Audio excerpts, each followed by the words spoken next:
Mirëmëngjesi, mirë se erdhët në Rrezë e Diellje, ku takohemi sërish drejt për së drejti në këtë të mërkur, në ditën ku ne flasim sërish për probleme dhe gjendjet shëndetësore. Pranvera është stina kur jo vetëm natyra zgjohet edhe ndryshon ritmin e saj, por edhe ku shumë njerëz vuajnë nga alergjit e kësaj stine. Shumë të shtima, sy të skuqur, undë të bllokuara, të gjitha këto tani a lidhen vetëm me polenin apo ka edhe faktorë të tjerë. Studimet të fundit, shumë studime pra që kemi lumtuar, flasin gjithnjë e më shumë për një lidhje të fortë mes alergjive dhe shëndetit të zorve. Si është kjo lidhje, çfarë ndikon për keq, çfarë duhet të ndikojë për mirë, përmes ushqimeve dhe çfarë duhet të konsumojmë. Kështu që na ndiqni në bisedën me Altin Jokën për të marrë më shumë informacione dhe për të kuptuar më tepër rreth studimeve më të fundit që lidhen me alergjitë, në cilat në fakt janë të padurueshme për shumë njerëz të cilët e konsiderojnë gjithë këtë periudhë, por edhe sezonin e vjeshtës shumë problematik. Tani le të shkojmë në kuzhinë, të fillojmë njëherë me recetat e ditës.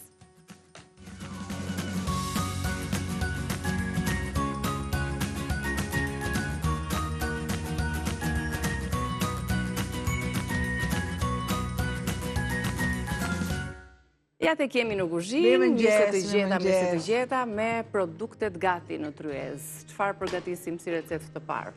Një tavë me perime.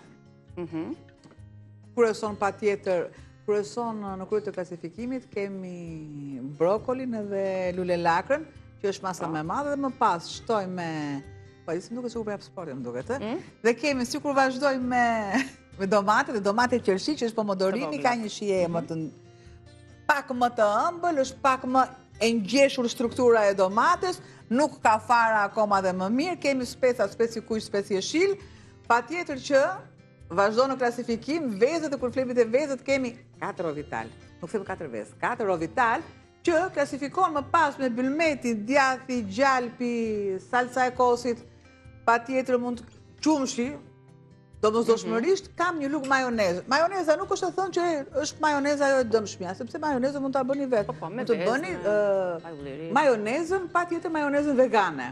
Në të kundërtën se ju për shembull keni problem tek majoneza që është problem ajo piksja, normalisht merrni vezën siç e keni vezën e zier, pak vaj, limon në blender, edhe është e duhur. Atë është e freskët. E mbaroj me këtë, patjetër, un kam shtuar vaj mbi mor, kam qepën që e kam prerë në hën, dhe për lidhjen e të gjithë kësaj gjëje, çfarë më duhet? Më duhet mielli. Dhe kur flasim te mielli, Ola është në më të mirën e mundshme bashkë me Albanën.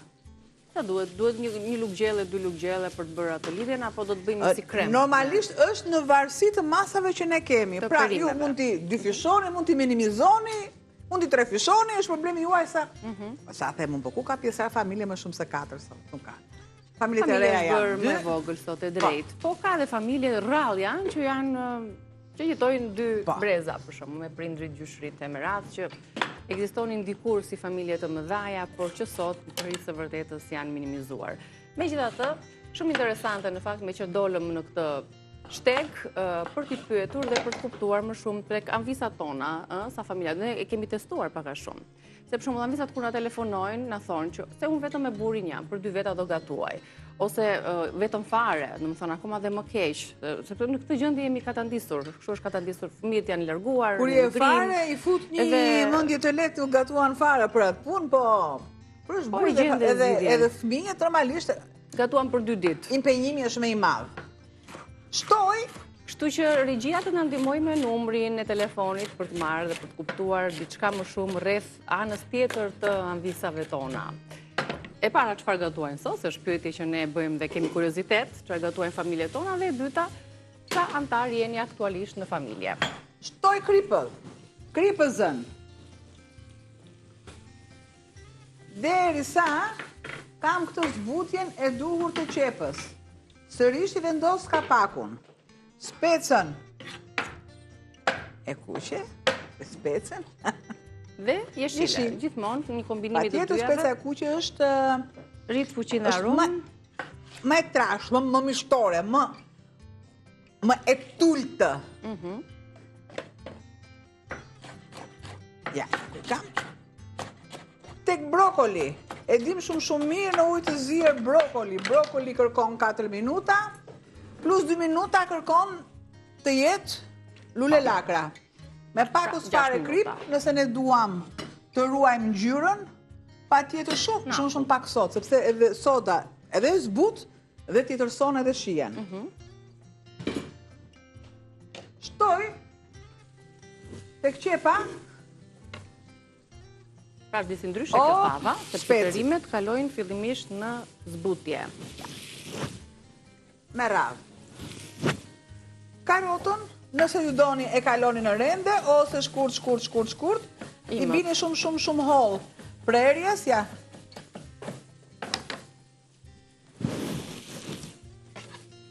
Kjo është trash. Është ja me hedur e karotës, sepse di që në fund do dali një tavë me ngjyra. Kjo është e rëndësishme, me të gjitha ngjyrat e kësaj stime.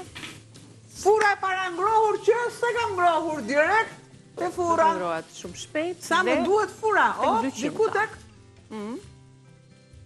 Te 200 gradë, ndërkohë ne përsërisim recetën se çfarë përmban tava e sotme me perime, dhe pse e kemi gatuar dhe e kemi sjell në disa variante të ndryshme, në disa mënyra të ndryshme, kombinuar perime sipas shijeve të ndryshme, ndaj sot vjen me një kompleksitet ngjyrash, aromash, shijesh dhe procesi gatimit është komplet tjetër nga tavat që ju mund të gjeni të renditura në rubrikën tonë gatimi në rreze dielli.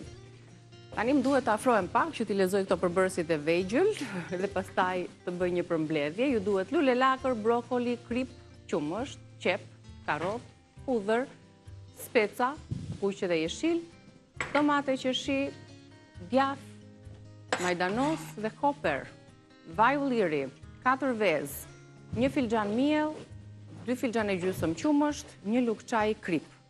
Salca do t'ju kërkoj 2 lugë kos ose salcë kosi, 2 lugë majonez, 1 thelpi hudhër dhe pak koper. Kjo është pra tava me brokoli dhe lule lakër në furrë, të cilën përveç se e lexova unë, do ta ndiqni kështu hap pas hapi dhe e keni edhe në YouTube pastaj më vonë. Thelpit e hudhrës.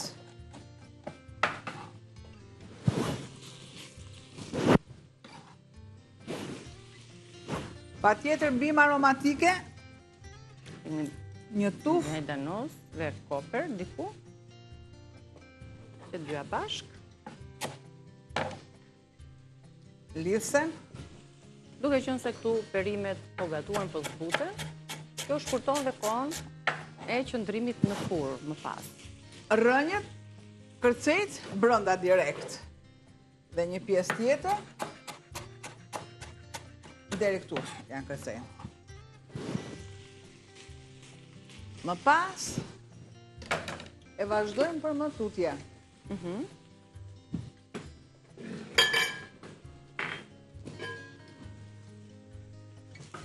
Sepse aty do të bëhet përzierja e madhe. Të bëhet edhe kremi.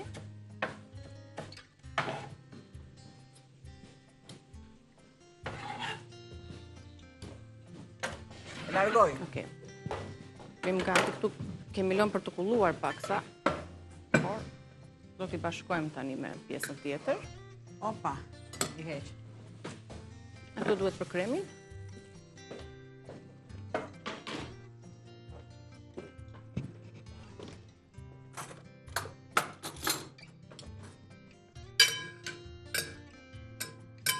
Përzijim shijen, përzijim ngjyrat, përzijim aromat. Normalisht është një sallatë shumë e mirë. Nëse ne vendosim balsam, ose uthullmolle, susam, limon, është më e dura dhe fara të ndryshme. Është më e dukura. Kam. Për më tutje. Bëjmë ato kremin tani. Salcën e kosit.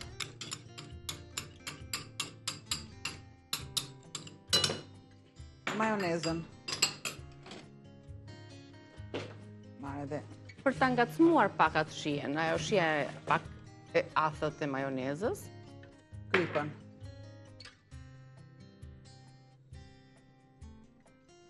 salsë kosi, kos.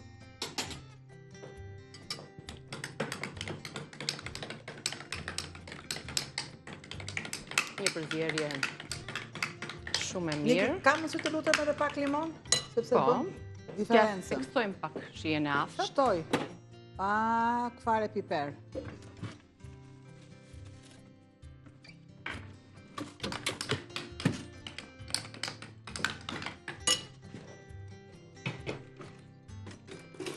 Ne të zbusim pak. E lëkurën. Për të lëkura doje. Është më e përqendruar aty dhe ka një aromë pak më ndryshe se sa lëngu.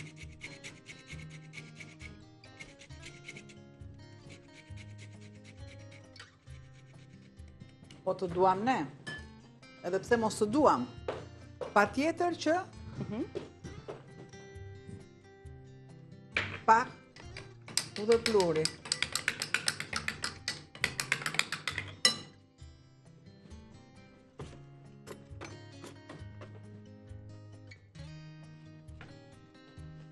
Pra, deri këtu jemi tek zbutja e perimeve të ndryshme, ja, në këtë tas të madh, dhe procesi i dytë është përgatitja e kremit. E kjo është shumë e rëndësishme, në mënyrë që të lidhen edhe të gjithë përbërësit dhe jep një shije më të butë. Në frigorifer si mas.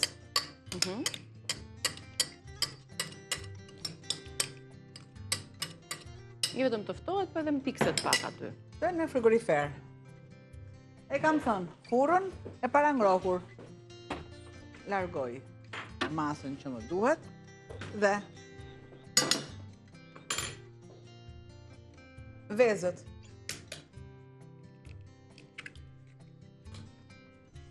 Pra kemi zgjedhur 4 vezë, që i bie për kjo tavë është për 4 persona. Nëse bëjmë kështu një përllogaritje të përafërt, ndërkohë ju shihni numrin të postuar në qofshet e ekranit. Telefonojmë, komunikojmë së bashku, dreka juaj për sot, sa antar jeni në familje. Kjo është pyetja që shtrojmë, lozim së bashku, rrugës duke bërë dhe ndonjë pyetje çfarë del nga biseda dhe nga zhvillimi i recetës. Po gatuajmë një tavë të bukur sot, të bukur fort, me perime, me ngjyra, me shije, me aroma, që e bën të veçantë drekën tonë. Është pak sa ndryshe nga tavat me perime, se kur e dëgjon tavë me perime, themi morëm perimet që shtuam aty, pak kri, piper, vaj edhe e poqëm, por procesi që ka komplet ndryshe në këtë recetë të tavës. Tani po përgatitëm atë salsën, kremin e bardhë dhe vendosëm siç e pat në frigorifer. Një rrahje të mirë e vezëve dhe është e domosdoshme që të lidhen mirë perimet. Do të shtoj. Opa, të gjitha, unë do t'i largoj, që të kem edhe një fushpamje të duhur. Dhe kemi dhe një moment fundit të recetës, të cilën me një shkëputje shumë të shkurtër me sekonda në rikthejmë për ta përfunduar, për t'i dhënë penelin e fundit të recetës tonë. Është momenti ta përfundojmë tani recetën me 2 veprime të vogla, që na bëjmë pastaj ta vendosim në furr për ta pjekur. Aty kemi rahur 4 vezë të plota, Orvital. E kemi rregulluar shijen me krip piper, qumësht tani, miell. Tani për pjesën e miellit, visat e shohin vetë sa të lidhet të bëhet një më i hollë se sa beshameli.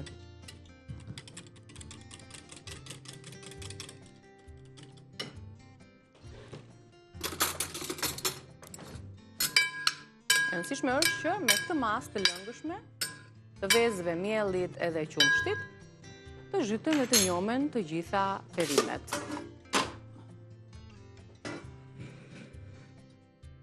Do të shtoj këtë masë në tavë. Opa. Tani, me një lugë. Ne do të marrim këtë gjethet e majdanozit, se... Ja, një vjetë të lugëm sa të vjetë të pasur një qikë të këtu.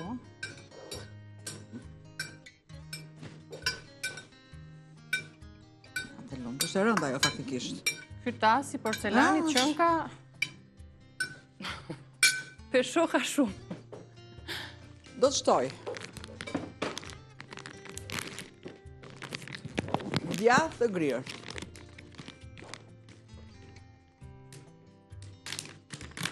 Shtojmë edhe në të djathë, se në këto tavat, djathi duke qenë se i ngjit perimet për bërësit, krijon atës një lloj elasticiteti aty shishëm të bukur dhe për pamjen, kur e ndan tavën. Tani gjithë aromat e forta që mbizotërojnë aty do t'i zbutim me këtë kremin.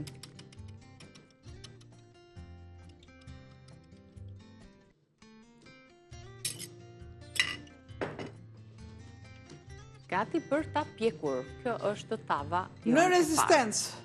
Direkt lart poshtë, nxehtësi mesatare 190-200 për sa minuta, për shumë pak minuta, 30 minuta, sepse janë gjithë përbërësit janë të paragatuar.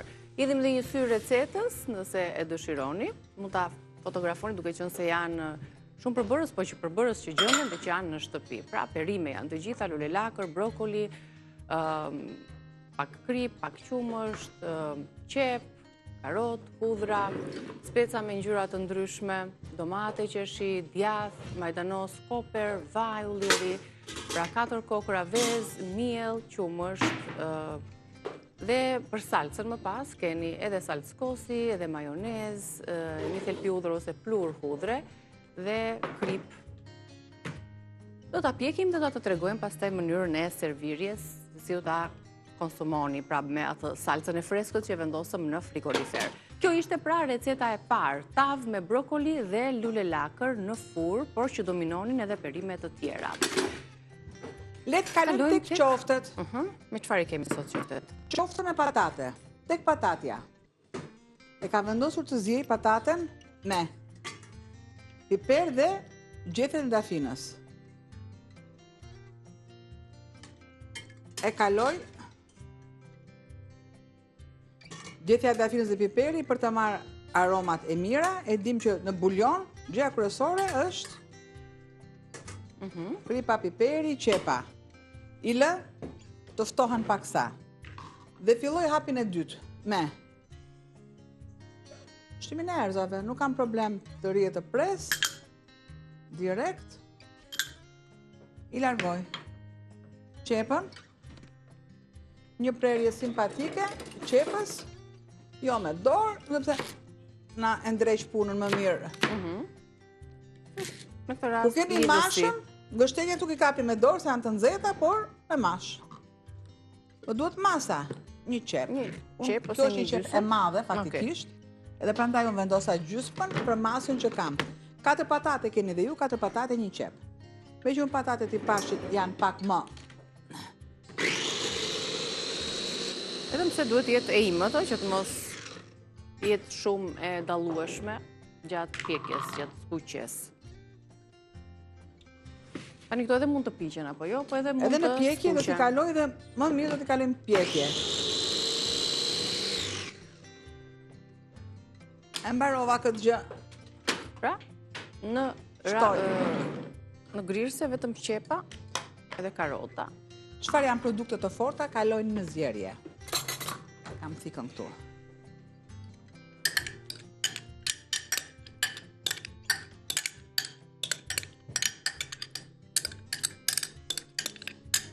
Pra deri tani kemi treguar përbërësit e parë dhe kryesorët faktikisht recetës së qofteve me patate dhe me djath, patatet, qepa, karota, erëza të ndryshme, krip, piper të zi dhe piper të kuq, vez, miell dhe galet.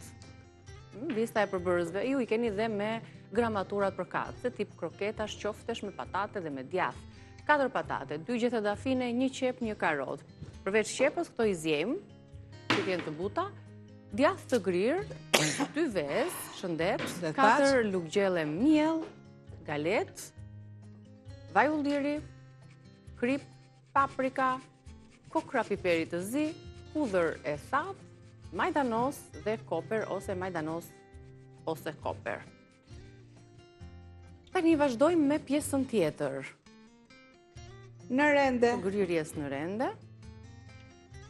Patatja ti të zjerë mirë. Edhe jo aq sa që ne ta kalojmë në na mbesin copat në dorë.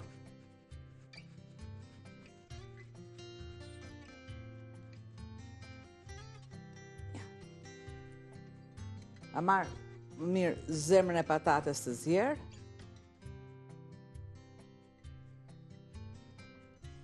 Ja.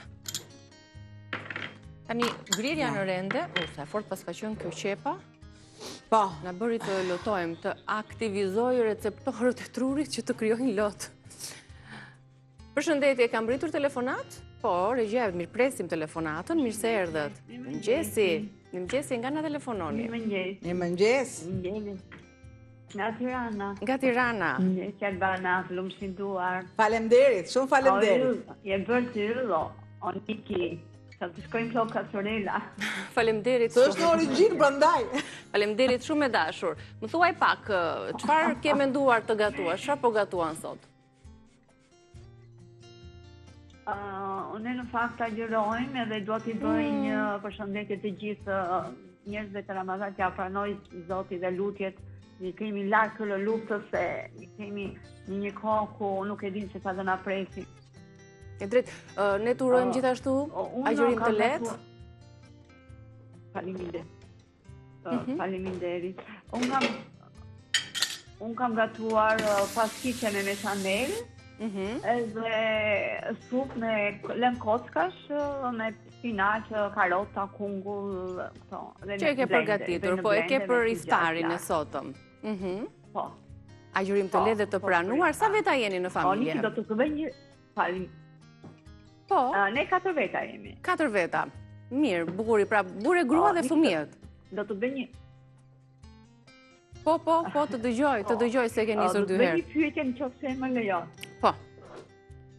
Po, desha të di për kripën, atë kripën e detit, si mund të pastrohet, se ajo zjerë rerë, sa e që laj tani, zjet ajo? Po, unë është plaj për shumë. Atëherë, kripa e detit, të themu se si e fillon kripën e detit. Do marrësh kripën, do marrësh ujin do ta lësh të zijë bashkë me kripën. Uji avullon dhe normalisht kripa fillon dhe pastrohet, filtrohet si puna e hirit. Në fund fare të tenxherës ti do kesh një krip super të pastër. Pra, ajtë sa mbetet, ajo tha që unë e shpëlaj e laj, por nuk tretet aty edhe i bie që kokrizat... E di unë mora vesh dhe prandaj dash edhe përgjigjen e dur, sepse është përgjigje profesionale. Shtoj. Faleminderit zonjë për telefonatën. Kripën e detit e përdor për gatim. Një cërre këtu dhe keni përgjigjet e dura. Aj sa dim, se nuk kemi dhe gjëra që si dim. Të falenderojmë dhe për pyetjen, për interesin. Mund ta veprosh sipas mënyrës që e dëgjove, dhe po ashtu nuk ka vanoze mban dhe përdor ujin e kripës për ta spërkatur sallatën apo gjellën. Kam mbritur një tjetër telefonat. Përshëndetje. Mirëmëngjes. Mirëmëngjesi. Përshëndes sa Gjiroka, po i telefonuti dikurshëm. Po, të përshëndesim. Na ke telefonuar dhe më përpara. Po. Nga cili qytet? Nga Gjirokastra. Nga Gjirokastra. Edhe ne të përshëndesim. Besoj Albana duhet ta ketë fiksuar si çdo se isha djali që mba receta të shënimit. Po. Djali i blokut të recetave, që na e aktivizoi këtë mendimin që po, recetat mund të mbahen shënim në një blok. Është realisht gatimet janë fantastike. Sa faqe e ke mbushur blokun më? Kur dhe kuj kam një, duke shtu se merë me ndeshjet, me komentin e ndeshjeve, dhe kam një blok të marrë që marrë gjithmonë, dhe një blok të tillë me janë 30-40 faqe. Tani ti vetëm ban shënime apo edhe i praktikon dhe gatuan? Jo, patjetër që gatuan. Edhe gatuan. Gatuan gjëra të vogla, por që është në e cila i gatuan. Sot çfarë do gatuash? Se di, unë në fakt ka shkuar mundje për të ka, do thënë tavën të cilën e bëj me orisë dhe me kopsha. Po. Do thënë, por vetë ato të cilën se kam konsumuar dhe pjesë, do thënë kam dash ta do t'i thoja nënës që ta bëmë një gjë të tillë. Por që ne përdorim edhe këto erzat, i kemi një... Po. Ne gjikun e përdorni shumë, dhjozmën ende nga jugu. Dhjozma, është e vërtet. Dhjozma është nga... Dhe zakonisht, do thënë, këtu erzat të përdorim njapin edhe një lloj tjetër të qije, si gatim. Sigurisht. Patjetër, ne marrim dhe shumë vlera prej tyre. Është vërtet. Dhe duhet të jesh edhe kujdesi sepse është edhe një gjë duhet mos piqet shumë që ajo rrezit e digjeti themi ne, por duhet të ruaj atë ngjyrën. Ngjyrën e vet. Kjo është gjë kryesore. Sa veta jeni në familje? Për momentin ne jemi 3. 3 veta. Domethënë ju jeni djali i familjes apo? Po, prindrit, po, jam djali. Pra ju dhe prindrit. Ti kesh me jetë prindrit me shëndet, falenderojmë shumë që na telefonove, përshëndesim Manvisat e Gjirokastës gjithashtu. Faleminderit, shumë faleminderit. Faleminderit që na ndjek edhe që shënon në mënyrë të vazhdueshme recetat që përgatisim këtu në Reze Dielli. Mirë, bëm gati brumin e qofteve dhe do t'i japim forma tani për ti pjekur, pra do t'i pjekim në furrë. Shpresojmë që edhe tava me perime të jetë gati. Dhe do të kalojmë për reklamat, më thot regjia, patjetër. Reklama dhe rikthehemi përsëri me të tjera gatime.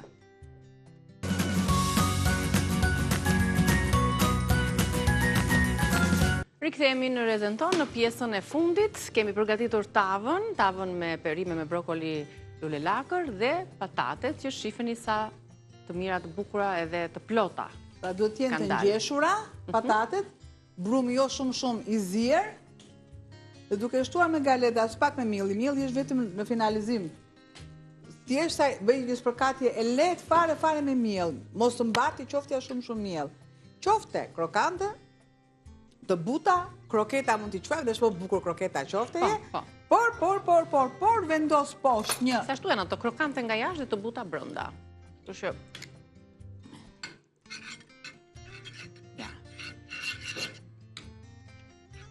shkojnë shumë me këtë salcën. Është një salcë e freskët. Nuk kam shtuar koper, për të vetmen arsye, sepse ka bimë aromatike vetë. Kanë vetë kroketat brenda në përzierjen që bëm. I vendosim një nga një në pjatë, të ftohen dhe janë një vakt. Nuk kam nevojë fare për letër që të thithi vajnë, sepse janë vetë të tilla. Ne të shohim edhe njërë si i përgatitëm pra për bërësit e këtyre kroketave apo qofteve me patate dhe erza të ndryshme. Shtojmë edhe pjesën tjetër në tigan. Ndërkohë lexojmë për bërësit. Kemi 4 patate, 2 gjethe dafine, 1 qep, 1 karot, djath i grirë, 2 vezë, 4 lugë miell, galet, buke thate grirë pra, vaj ulliri, krip, paprika, piper, pudhër e thatë, majdanos dhe koper. Në fillim i zjeni patatet me dafinën dhe karotën, pastaj vazhdon procesi, qepon të grirë aty, bashkuar me përbërësit e tjerë që unë lexova. Dhe kjo është tryeza pra, një panoramim të fundit, i gjeni recetat tona në kanalin ton zyrtar në YouTube, në Reze Dielli. Shijojni aty, merrini, gatuajini dhe ju bëft mirë. Ndërkohë ne në kuzhinë do të shihemi nesër. Faleminderit Albana. Edhe unë faleminderit. Ndërkohë së bashku do të takohemi pas fleshit informativ, do të jemi me Altin Jokën, do të flasim për alergjitë e stinës.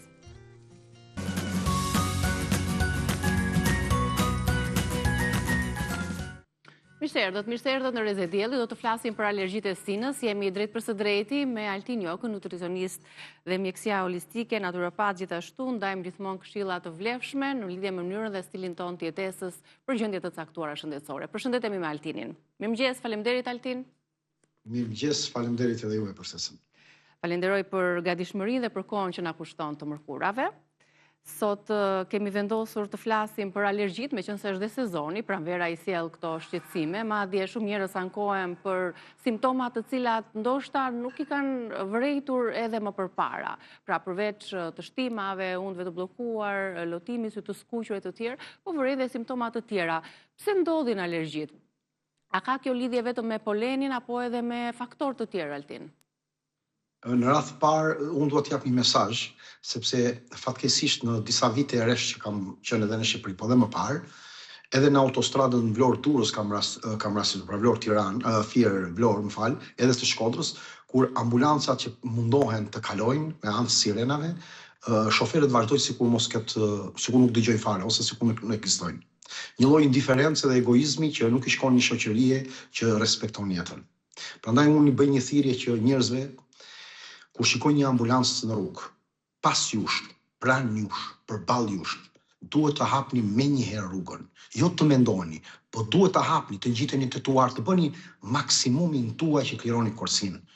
Sepse në atë ambulancë nuk është thjesht një makinë që ju bezdis me anë sirenës. Aty mund të jetë një miku juaj, një familjar juaj, një komshi juaj, mund të jetë një fëmijë, një moshuar, mund të jetë ndoshta edhe armiku juaj. Mund të jetë jeta e dikujt në diskutim në ato sekonda që ju po e bllokoni. Kështu që jeta e çdo kujt vlen sa edhe e juaja. Të hapësh rrugën ambulancës nuk është vetëm detyrim ligjor, por është dhe një detyrim moral dhe njerëzor. Ndoshta ato 10-15 sekonda mund të shpëtojnë jetën e dikujt, sepse respekti për ambulancën është respekt për jetën. Është ajo që na dallon si shoqëri dhe që duhet të na bëjë njerëz. Këtë mesazh do t'jepja të parën sepse e kam parë në disa portale shpesh që ambulanca, sidomos në Tiranë apo edhe në këto rrugë kryesore, nuk do t'ja di askush që i bie sirena ambulancës. Fatkeqësisht po, dhe kjo është ndihma e parë që duhet të mbërri sa më shpejt tek ISMUR-i ku është thirrur, dhe faleminderit për thirrjen sensibilizuese për publikun që na ndjek. Është detyrim ta çdo njeriu. Edhe unë do ta përsëris ndoshta çdo ditë në mëngjes. Unë po të isha në emision do ta përsërisja çdo ditë në mëngjes. Do ta konsideroj. Atëherë edhe për shpejtësinë e makinave që shpesh njerëzit nxitojnë. E dyta, duhet të them për pyetjen që bëhet. Vërtet pranvera dhe vjeshta në pamje të parë duken si stinat më të bukura. Sepse në pranverë natyra zgjohet ose ringjallet, ndërsa në vjesht ajo qetësohet. Pra çdo gjë fillon ndryshon. Edhe toka merr frymë ndryshe, dhe pikërisht në këto dy periudha, nuk është vetëm pranvera, në dy periudha fillon sikur trupi të ka hyrë në një gjendje lufte të shumë njerëz. Rrjedhin pjesët e hundëve, sytë të djegin, kemi frymarrje që rëndohet, acarohet, shtohen teshtimat dhe një pyetje që është shumë normale lind pse na ndodh pikërisht tani. Sepse pranvera dhe vjeshta janë dy faza ose dy stinj tranzicioni. Ato pak a shumë janë si punë e një makine që kalon në një marsh tjetër. Nëse motori është në gjendje të mirë, kalimi ndodh pa problem, pra ai kuti e marshave. Nëse kemi motor të lodhur dhe problemet e marshave, kemi një mbingarkesë, çdo ndryshim do ta vëjë në vështirësi kalimin e marshave dhe do ta ndiejë dhe do bëhet e bezdisur. E njëjta gjë ndodh me trupin. Shumë njerëz mendojnë se alergjia është thjesht nga ardha e polenit që ne thithim gjithmonë. Alergjia nuk është problem i ajrit dhe i polenit. Është pasqyrë e brendshme e gjithë jetës sonë dhe trupit tonë. Është e zorës dhe sistemit imunitar. Nga aspekti naturopatik dhe holistik, alergjia shpesh është një kombinim i mingarkesës toksinave që trupi ka, një mikrobiome të dëmtuar që trupi ka, një imuniteti të çrregulluar, metabolizmi të dobët të histaminës, që nuk e përcillen dot, dhe mungesën e lëndëve ushqyese. Nuk janë shkaktar poleni. Është ndryshimi i temperaturës, ndryshon lagështira, ndryshon dritë e diellit, pa ndryshon shumë gjëra. Prandaj dhe në naturopati, mërqia është faktori kryesor që në pranverë fillon dhe detoksifikohet, sepse mërqia neutralizon pikërisht histaminën që është substanca kryesore alergjike, sepse mërqia lëshon një enzim që quhet DHA dhe duke shkuar në zonë prodhimi i histaminës që është një helm në trupin ton, që ajo prodhohet patjetër dhe është e nevojshme, po mbi të fillon mbi ngarkesën dhe sjell probleme në inflamacion. Kjo është shkaku kryesor. Pra terreni biologjik është shkaku kryesor dhe jo poleni. Poleni ka ekzistuar me miliona vite. Po pse ka dalë si faktor kryesor poleni? Pra pse e kanë lidhur njerëzit polenin? Po njerëzit mund të lidhin shumë gjëra tani, tani do të them çfarë thonë njerëzit apo siç është realiteti. Pra ju e rrëzoni poshtë teorinë fare të polenit? Nuk ka nevojë të rrëzohet. Unë t'u them vetëm një gjë. A ka miliona vjet që ekziston poleni? Po, patjetër. A ka? A e dini ju që në vitin 1956 në Universitetin e Houston në Shtetet e Bashkuara të Amerikës u pa që nuk kishte alergji, nuk ka pasur fare as deg të alergjisë, pra alergologët që të bën në shkollë, nuk ka pasur, nuk ekzistonte. Në vitet 20 nuk ekzistonte. Alergjia nuk ekzistonte, poleni aty ka qenë. Është terreni biologjik, pra që do të themi, nëse një peshk ne kemi futur në një kuti në shtëpi, pra në një qelç akuarium të vogël, nuk është faji i peshkut që po sëmuret në këtë rast. Është ambienti, terreni biologjik. Dhe çfarë bëjmë ne? Ne i hedhim antibiotik, i edhim ilaçe që të kurohet ky. Jo, ne duhet heqim të peshkun nga ky ambient i qelbur dhe duhet ta çojmë në një ambient më të pastër ujë që ai të mbijetoj. Pra nuk është faji peshkut, është terreni biologjik. Poleni është një faktor dytësor që s'ka lidhje. Pse e dyta, nëse do ishte poleni, atëherë të gjithë njerëzit do ishin me alergji, apo s'është kështu?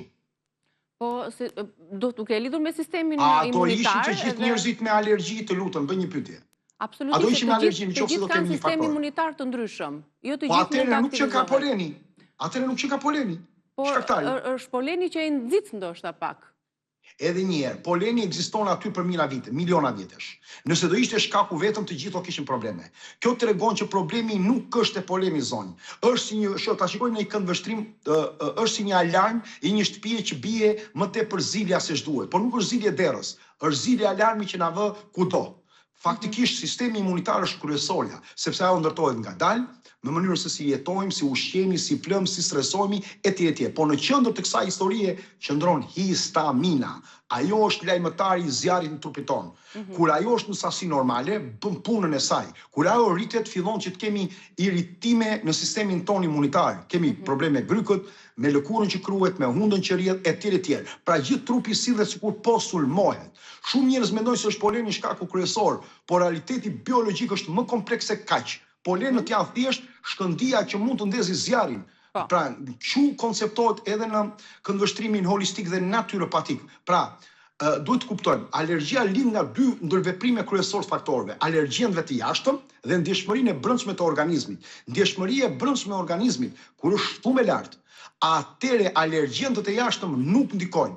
Kush janë shkaktarët e alergjisë që duhet përmirësojmë? Ja temia, histamina që prodhohet në zor, shpërndahet në inde. Madje, personat që kanë alergji në jetën e tyre, do kenë probleme me kockat, me artritin, do kenë probleme kardiovaskulare, do kenë sëmundje zemre, do kenë probleme me tiroidën në të ardhmen. Madje po shikojmë dhe krahasimin midis gripit dhe alergjisë, kemi një të përbashkët, kemi të njëjta simptoma pothuajse, sepse është histamina. Edhe në grip, histamina lëshohet shumë, se sistemi jonë imunitar ka mbaruar. Në qarkullimin e gjakut ton janë trombocitet që janë mbartës së histaminës. Nëse pjesa e antitrupave të indeve natyrale janë pranisht me gjak, atëherë ne kemi antidotin kryesor për ta luftuar.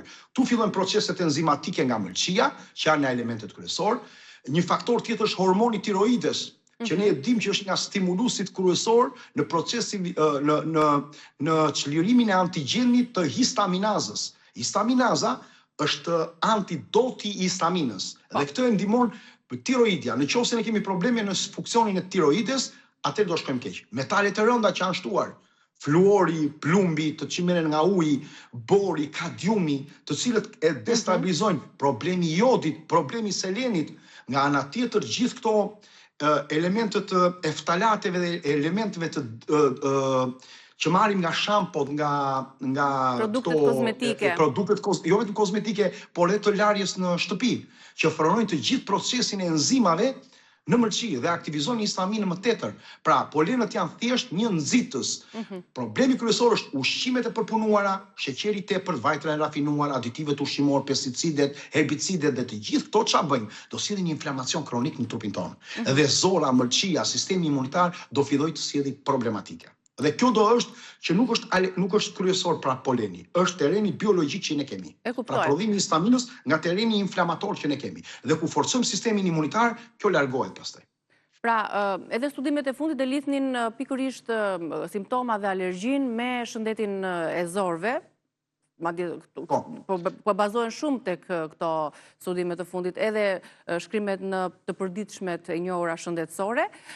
Pra, më shpjego pak Altin se si ushqimi mund të luajë një rol të rëndësishëm në përmirësimin apo dhe përkeqësimin e simptomave, varet nga cilat ushqime. 80% e sistemit imunitar ndodhet në zor. Ajo është një qendër komande ku sistemi imunitar mëson të dallojë çfarë është mik dhe çfarë është armik. Po ta shikosh tek Human Microbiome Project që u bën në Shtetet Bashkuara të Amerikës në 2007, u vërtetua që nuk ekziston një mikrobiom unike për njerëzit. Çdo individ ka profil të ndryshëm bakterial të veçantë, si shenjat e gishtave. Dhe asnjëri nuk është njësoj. Dhe po ta shumëzosh duhet të jenë dhe 1000 fish njerëzit në tokë që mundet të fillojmë pastaj të kemi ndoshta një parafërsi. Pra që ndoshta sa i bie 9 miliard herë 1000, sa i bie shumë. Nga aspekti i studimeve. Studimi në 2024 te Gazeta e Azmës dhe e Alergjisë u pa që u mblodhen 17 studime dhe analiza në 2000 persona dhe pan që përbërja mikrobiomës zorës është faktori determinant dhe bakterët kryesor për problemen e alergjive. Ulja e bakterieve antiinflamatore, rritja e acideve yndyrore të shëndetshme, ulja e disbiozës zorës, hiqte nivelin e alergjisë. Në gazetën e mikrobiologjisë në 2025 përsëri pan struktura e ndërtimit të baktereve në zorë, kishte një fakt që kush ishte nga elementet kryesor. U pa që prodhimi i fusobakterium, që është nga fusobakterium është nga bakteret kryesore, të cilët rrisin nivelin e inflamacionit.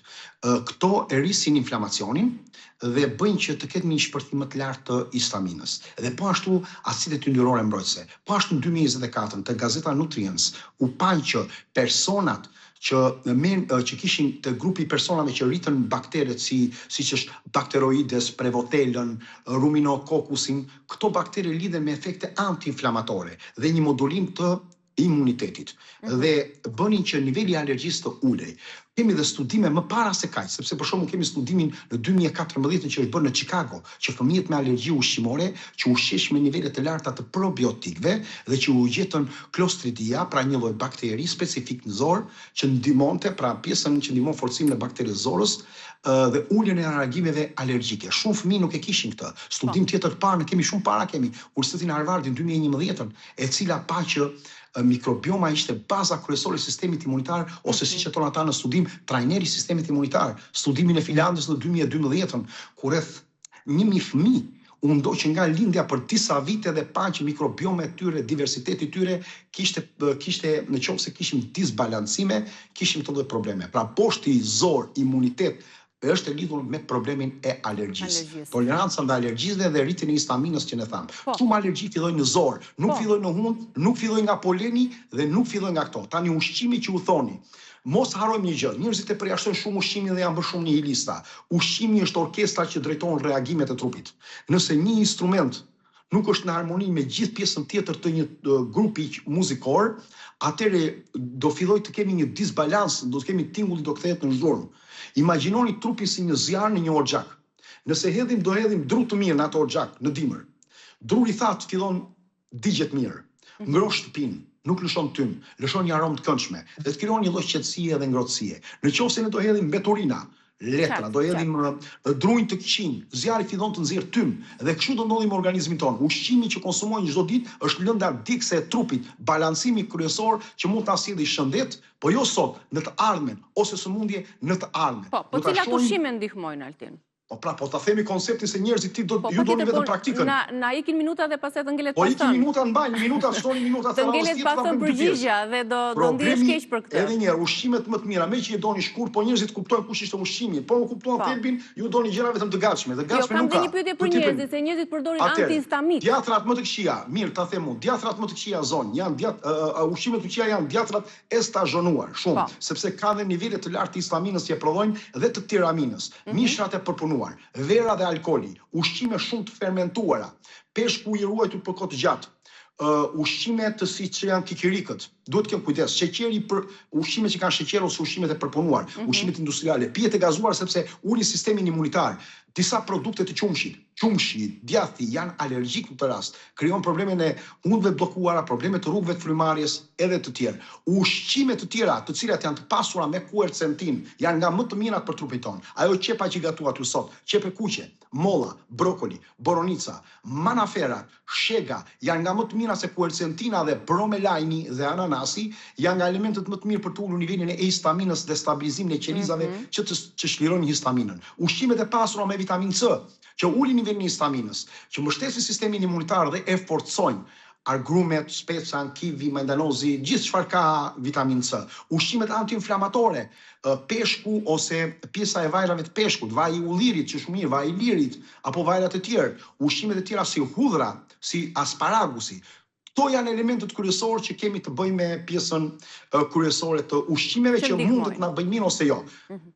Po këto ushqime sigurisht që do të përdoren për gjatë gjithë vitit, pa ti paraprim sezonit kur fillon alergjia, apo jo, sepse njerëzit fillon sezoni dhe mund t'i marrin në konsiderat këto ushqime dhe i përdorin vetëm këtë, siç veprojmë ne shqiptarët përgjithsisht të rrisim çik imunitetin dhe fillojmë ta rrisim në dimër, ndërkohë që sistemi imunitar nuk është 1 muaj dhe 2 muaj për ta forcuar. Sistemi imunitar mund të shkojë deri në 20 vite. Nuk ka sistemi imunitar 1 ditë, 2 ditë, 10 ditë.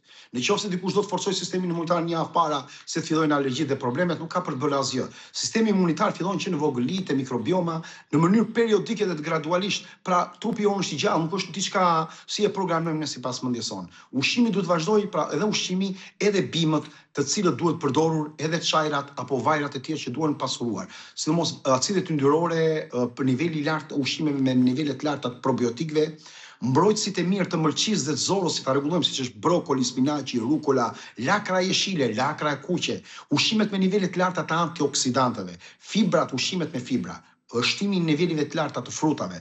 Pra këto e bëjnë që ne të forcojmë sistemin imunitar, të kemi më pak prodhim të histaminës, të rregullojmë problemin e disbalancës së zorëve apo problematikave të tyre, që të pastaj mos kemi të shpërthimin nga masocitet në prodhimin e një koktejl që është pikërisht alergjia, teshtimi e humbjes, kruarje, bllokimit të hundës dhe problemet që do shfaqen më pas. Pra duhet ulim të tani nga aspekti i ilaçeve që u thatë, sepse do ta bëj një pyetje të tillë, duke qenë se ju thatë që histamina është problemi, pra prodhohet në zorë dhe njerëzit marrin për muaj të tërë antihistaminik, apo jo?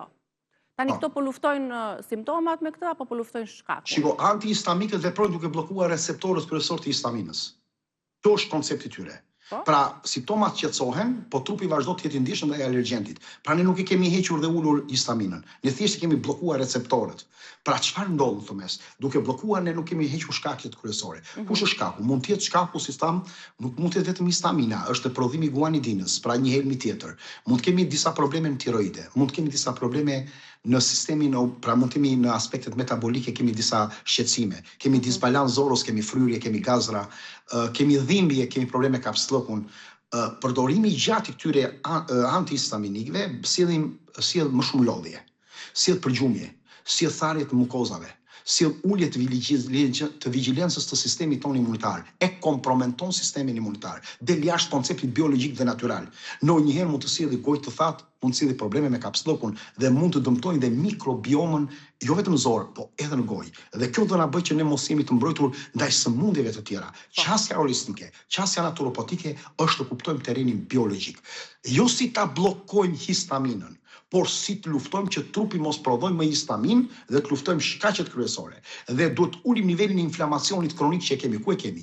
Mikrobiomën e zorës, mbi ngarkesën dhe pastrimin, detoksifikimin dhe ruajtjen e mëlçisë, shtimin e niveleve të ushqimeve me vitamina, minerale dhe antioksidant, që të jenë baza kryesore për të kontrolluar, jo thjesht të kontrollojmë simptomat. Pastaj mbështetemi edhe tek ushqimi, të gjithë ky stil jetës për ta rregulluar të gjithë sistemin tonë imunitar, që të kemi dhe ulje të histaminës, reduktimin e inflamacionit, duke njësur të gjitha ato që tashun. Vitamina C nëpërmjet ushqimeve, vitamina D është rregullatori i imunitetit, sepse bën sistemin imunitar shumë më të fortë, bën që sistemi që të mos shtohet rreziku për alergji dhe azm. Magnezi është një qetësues respirator, relakson dhe nivelin e muskujve, sistemin tonë mendor, stabilizon edhe reagimit e tepërta ndaj imunitetit, është shumë thelbësore. Zinku është mbrojtës i mukozave tona, që ka një funksion normal në sistemin imunitar, në shëndetjen dhe uljen e inflamacionit, dhe që mund ta marrim tek këto farat e kungullit, tek farat e tjera, tek arat, të bishtajorit e tjerë.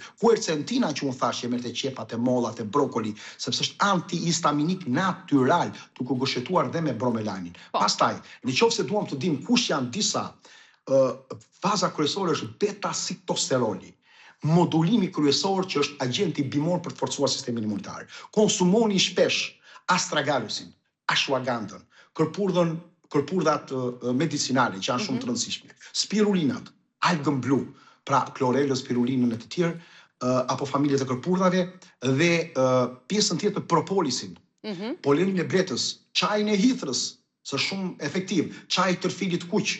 Përdorni ujin e detit, dini sa më shpesh afër plazhit, afër detit, afër rërës, që të merrni krip. Bëni gargar me krip të zezë shpesh, shplani hundën. Përdorni mjaltin me përzierje midis kurkumës, xhinxhirit dhe karafilit të bluar, është shumë i mirë. Shtoni lëngun e limonit, apo dhe lëkurën e tij duke e përzihen me mjaltin e duke lënë me qepën e kuqe, përdorini propolisin, përdorini lëngun e lakrës, përdorni probiotikët natyral apo dhe ato që mund të meni diku në farmaci. Të gjitha këto mund të bëjnë që duke filluar gradualisht, ju do forconi sistemin tuaj imunitar. Që është bardha dhe duke forcuar gjithë të, prodhimi i histaminës nuk ka për të ndodhur, duhet të jetë shumë normal. Unë kam qenë nga personat me alergjin më të lartë që mund të ketë pasur. E di se e ke përshkruar dhe tek libri. Me ampula kam qenë dhe te shtia 40-50 herë shtrisha në tokë në momentet e alergjisë. Dhe sot unë jetoj në Suedi mes pemëve, dhe nuk kam alergji, raste shumë të ralla. Nuk kam sepse unë kuptova kush ishte shkaku. Nuk ishin ato pilula dhe ampulat që unë pija për tu rregulluar, por kuptova shkakun shumë kohë më pas. Dhe u mora me shkakun dhe jo thjesht me pasojën ashtu siç thotë edhe mjekësia moderne. Faleminderit shumë për këshillat, Altin. Të uroj ditë të mbar, faleminderit për shpjegimin që i bëm kësaj tematike që shqetëson shumicën e njerëzve tanë.